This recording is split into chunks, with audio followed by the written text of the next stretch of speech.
Hello farmers and welcome back. We just finished the red meat revolution here in Pretoria. I've got PJ, he was one of our guest panelists today.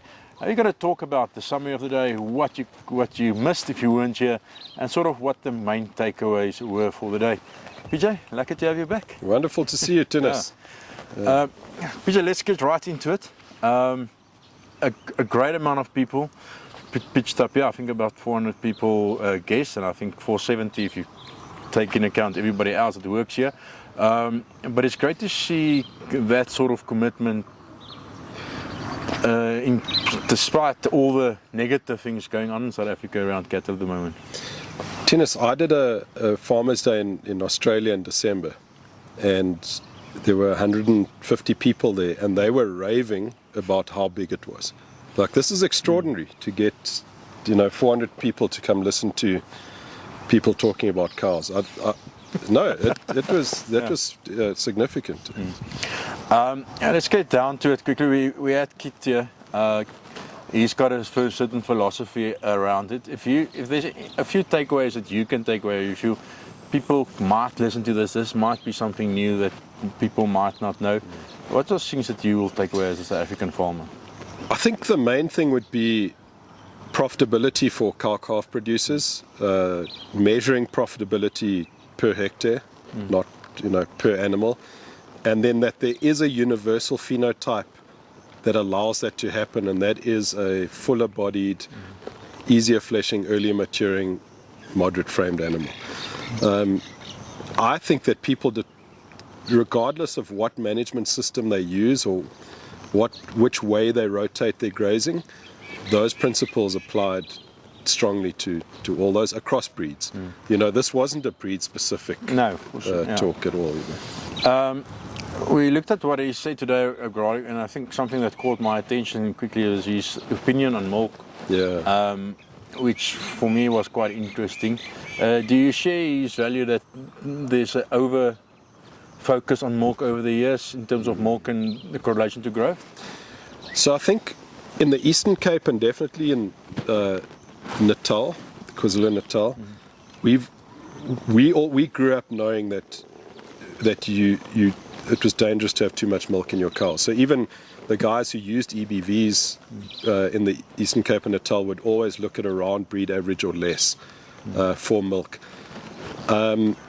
Under natural conditions where all you've got is your natural grazing, I think a lot of breeds have made a mistake in publishing trait leaders, which were actually the maximums for milk, not the optimums for milk. Yeah. And I think that what I liked about the panel today was Kit had on their farm they don't add anything to say, maybe give a little bit of salt, and that's about it.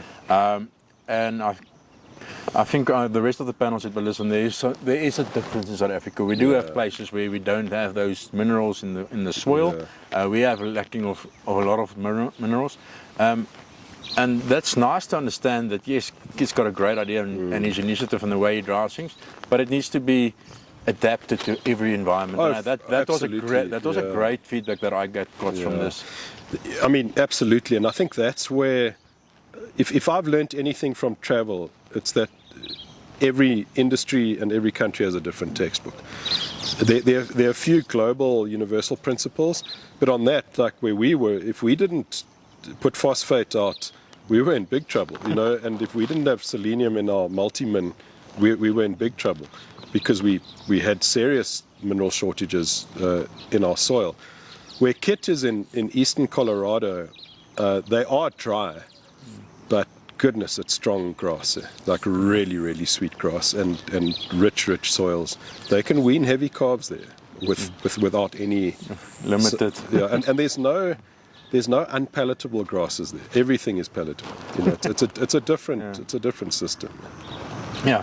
Another thing that I quite liked, you said, I think this person was complaining about the stuff to farm here and it's stuff to farm here, where you said it's moving. But I think that you just move into new problems and into other situations, and I think that is what it's all about, creating adaptable, functional cattle for your environment and understanding what that is.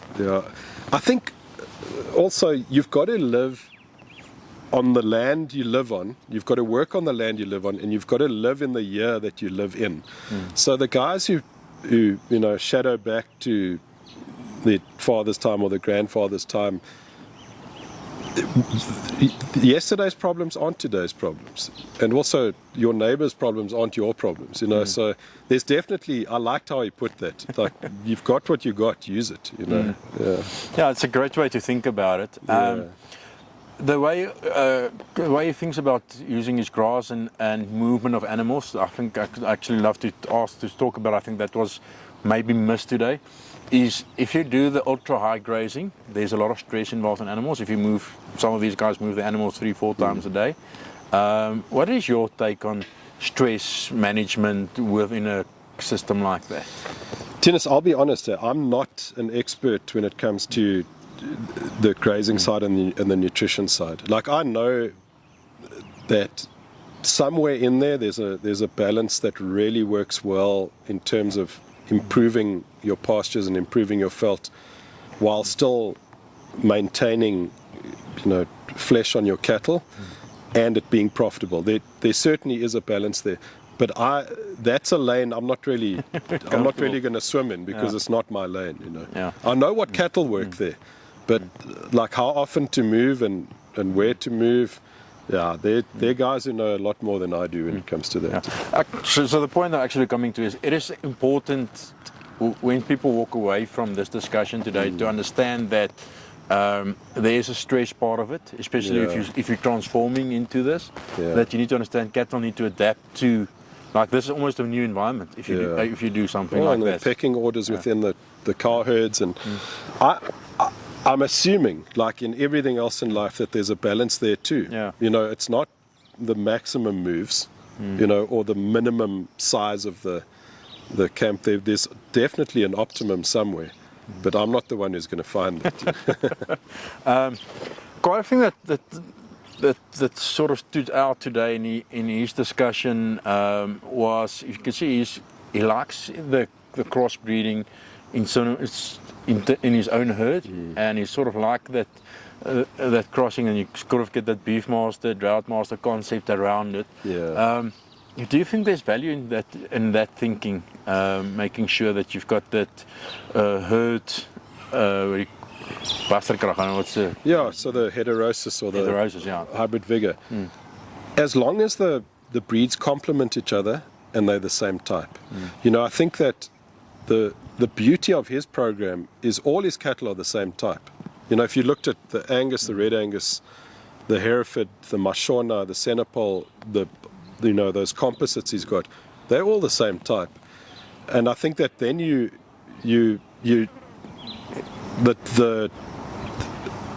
let me put it this way.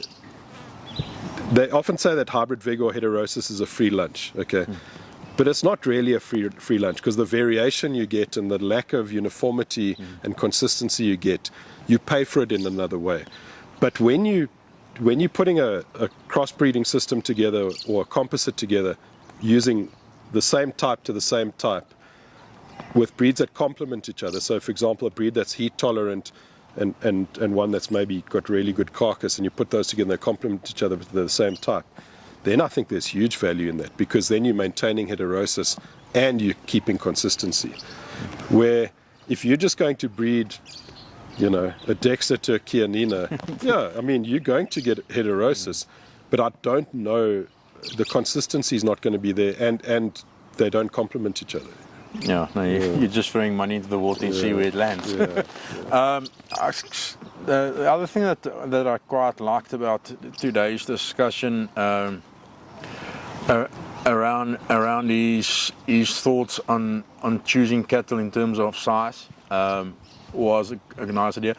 But if you talk size and frame size, do you think it should differ from area to area? Absolutely. Because I think that sort of Totally. That wasn't quite mentioned today. I think that's sort of something that we should touch on. How do you see that? Should it be a natural thing? This is if I graze them normally, I run them normally, I put them to the bull as early as possible without hurting them.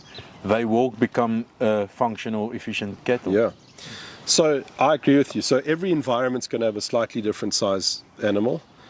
as long as they're that same type, you know, that they are full bodied, they're easy fleshing, they're earlier maturing, but your environment's going to make them a frame 2, 3, 4, 5, you know, depending on how good the nutrition and the climate is.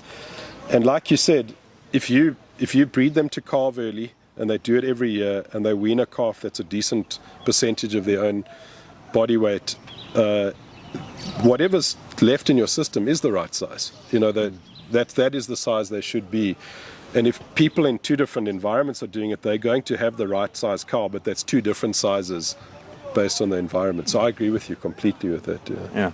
I think one thing, and we've spoken about this in the past, but I think it's an important point not to bring up. Like we spoke about easy fleshing, but I want to go to the negative side, I think, because that's actually what you as you always say, select against something and not necessarily for something.